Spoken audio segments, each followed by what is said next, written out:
What's up guys, I'm the Viking, welcome back to the channel. If you're new here, hello, and I'm doing something I haven't done in a very long time, which is a vlog style video and also a tutorial video because I'm still stuck in lockdown here in Wales.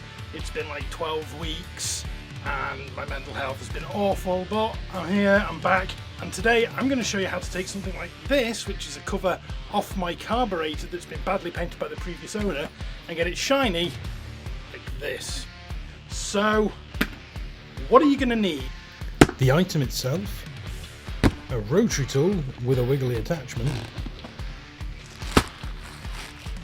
some wire brushes, some scouring pad attachments, various wet and dry, some metal polish, and an angle grinder with a buffing pad. Now the problem with this is that it moves around. We need it to be solid, so we're going to screw it to the wood.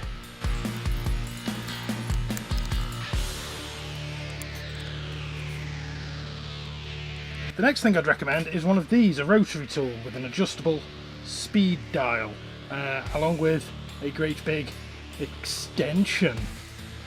Ooh. And essentially what this does is it spins at various speeds, makes life a lot easier. You can do all of this by hand, it's not a difficult thing to do, it's just quicker to do with power tools. I'd also recommend you get a big load of these, lots of different grades of grit, of brushes. These start at 80 grit all the way up to 400 grit. This is for getting paint off, this is for making life easier for yourself.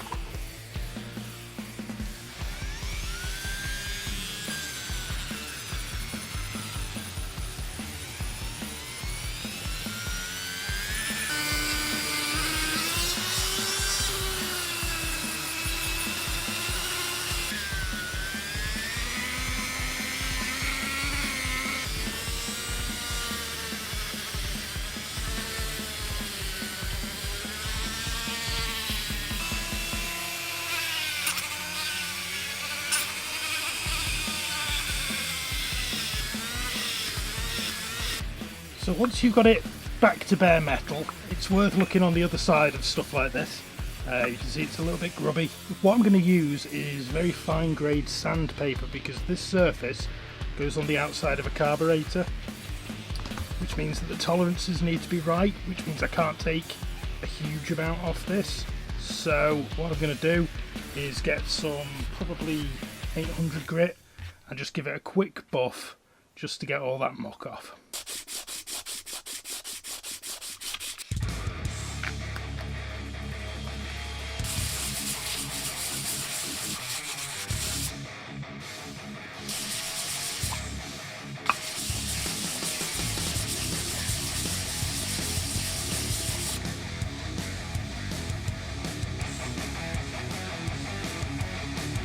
Hey, nice and clean. Right, screw it back down, work my way up the grits.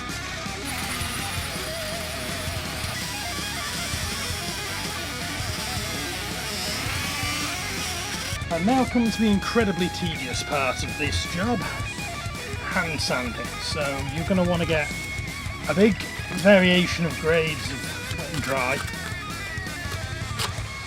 So I'm starting off with 600 grit, 1000, 1200, all the way up to 2500 grit. This gets rid of all the micro scratches that are on there now by both adding more and slowly taking away very, very fine layers of metal before we go on to the shining and polishing point. But you can already see just how much nicer it looks compared to the old colour. So this is going to take a while.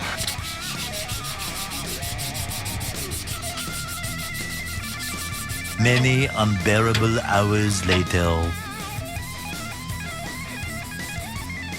Now you can continue doing this and work your way up through the grits and get it really nice, and then you can start buffing it with polish.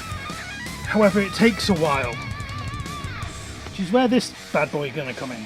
Now this angle grinder with a buffing pad on is loud, so ear protection is a really good idea for this. So I've got some metal polish. I use Autosol because it's cheap, it does the job. You don't need a huge amount at first, small little pea-sized bit, and you just massage it in.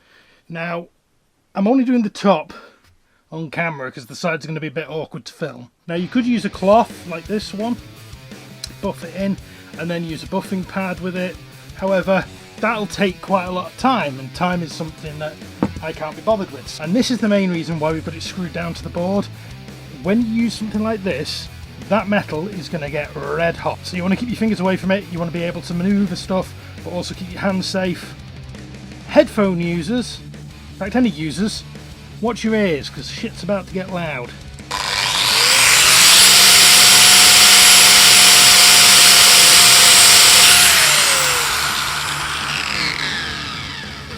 So that's the first polish. Now we go back in and we do a second run. If I can find what I did with the metal polish. Where did I put it? Now this pad's nearly dead, so we're going to use it this once and then we'll probably swap it out. So just to give you an idea of how much bigger these pads end up, so that's the old one that I've just taken off, and that's the new one. So going to carry this on. Many hours later. Look at that! Mirror shine! And that's that! So there we have it, folks. That's how I get metal back to a decent condition so it's ready to either paint or be decent enough to go back on your bike. So we've gone from this to this. And it's only taken me about an hour and a half, which isn't too bad. A lot quicker than I thought it would. Now, obviously this one isn't quite done yet. I've still got all the sides to do. And then I've also got this one to do. So I've got another couple of hours of this ahead of me. But I think we're doing okay. If this video helps you out, or if you just enjoy the content and want to make me feel like I'm not all alone in this horrible, scary lockdown world, then please make sure you like and subscribe. It does mean a lot to me. But for now, I think all that's left to do is say goodbye. So I've been the Biking Viking. As always, you have been awesome. Please make sure you continue to wash your hands. Don't listen to what the government's telling you. And I'll see you next time.